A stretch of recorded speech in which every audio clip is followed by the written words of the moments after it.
Köszöntök mindenkit, én Zsuli vagyok, és arról fogok beszélni, hogy mi történt a Fradi Újpesten a Magyar Kupában.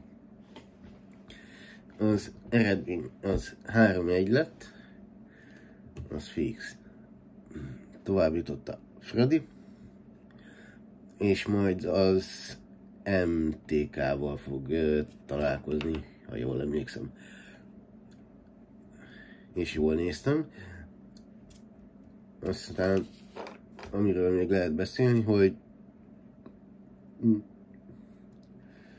jól kezdődött a meccs. Határozottan nyomott a Újpest. Ott még lehetett volna akár probléma is Ferencvárosi szempontból a mérkőzéssel. De aztán a 15. perc környékétől elkezdte magát összeszedni a Ferencváros, és 3-1-re megnyerte a mérkőzést, 2-0-val mentek szünetre.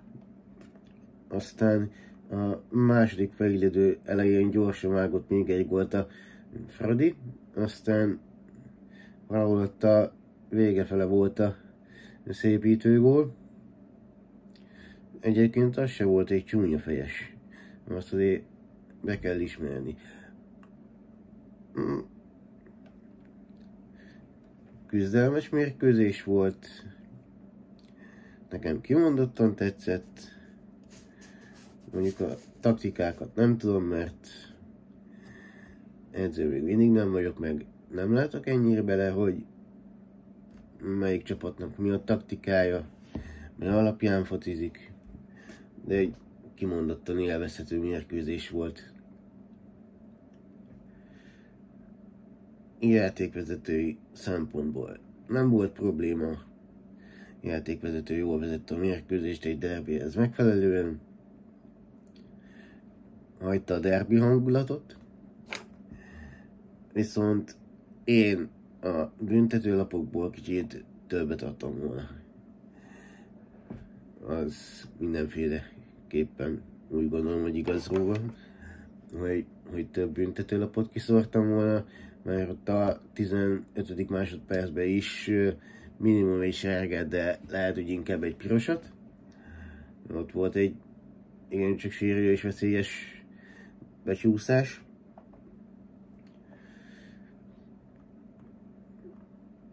A Fradi meccsről igazából ennyit.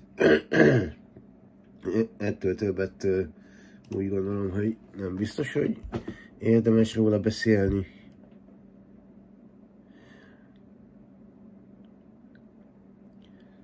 A meccsembere szerintem Banai volt.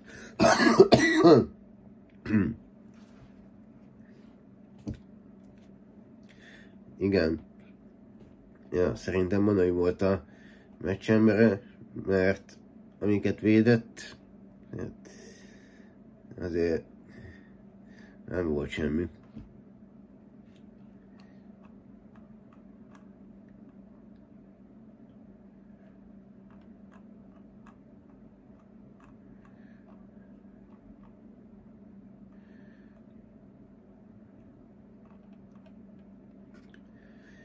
Hogyha Fradi oldalon kéne valakit kiemelnem, hogy mint meccsjátékos, akkor az szerintem a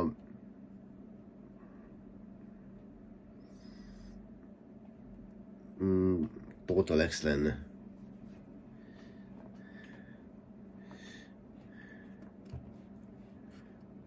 Most úgy nem jut eszembe, hogy ki lehetett volna meccsember Fradiból. Esetleg Pesics.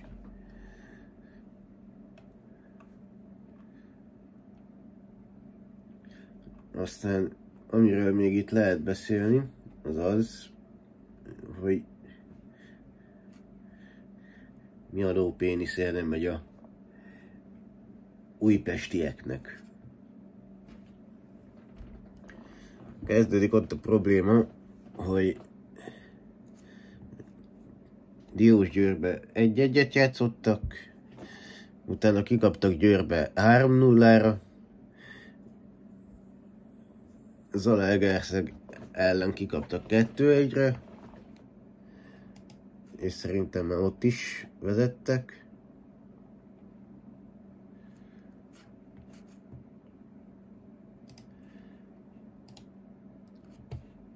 Aztán Nyíregyháza ellen döntetlen, úgyhogy Nyíregyházán volt kiállítás is. A Droga elleni kupameccset nyerték, azzal nem volt baj. Majd utána kiszabtak a MTK-tól érthetetlen módon 5-1-re. Úgyhogy még vezettek is.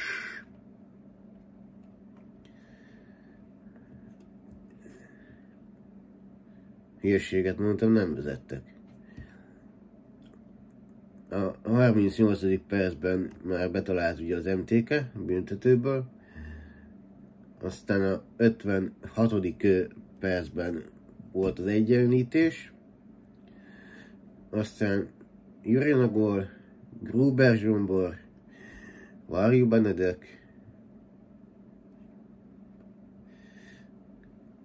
és Kacvinszkinak a öngóljával alakult ki a 5-1-es zakó Szuszába.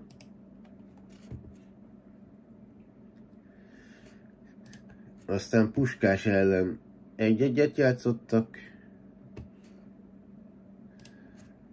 azt valahogy kiszenvedték. Aztán jött a Paks elleni zakó 6-1, Tóth Barna Mester 4-ese, Mezei Szabolcs, Hinara Kristóf, és úgy, hogy Brodics már megszervezte az újpestieknek a 9. percben a vezetést. Érthetetlen. Aztán a Videótonnal játszottak egy 2-2-t,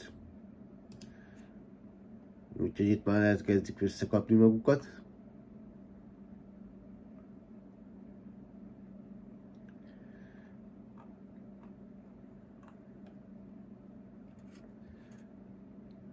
Vagy nem. Nem tudom, majd még meglát. Majd még elő, hogy lesz ez. Minden esetre valami nincs rendben Újpesten. Ezt nem tudom, hogy mi. Jelenleg nem is akarok vele foglalkozni, mert szakértő nem vagyok. Egy biztos. Nem mondom azt, hogy a játékosok hozzáállásával van a probléma.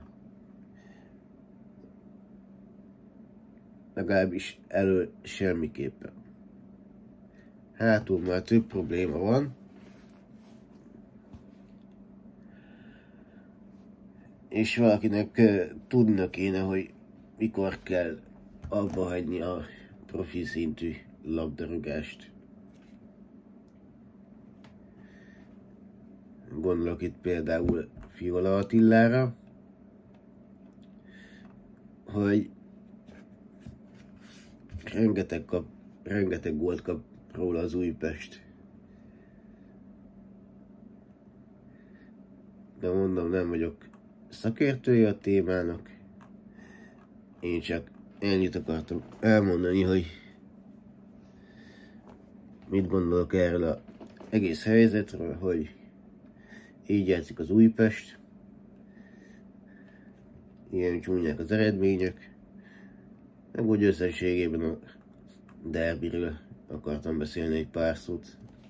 A tűzijáték az nagyon szép volt. Kitettek magukért a szurkolók megint. Rendes derbi hangulat volt. Köszönöm a figyelmet, és a Zsoli voltam. Sziasztok!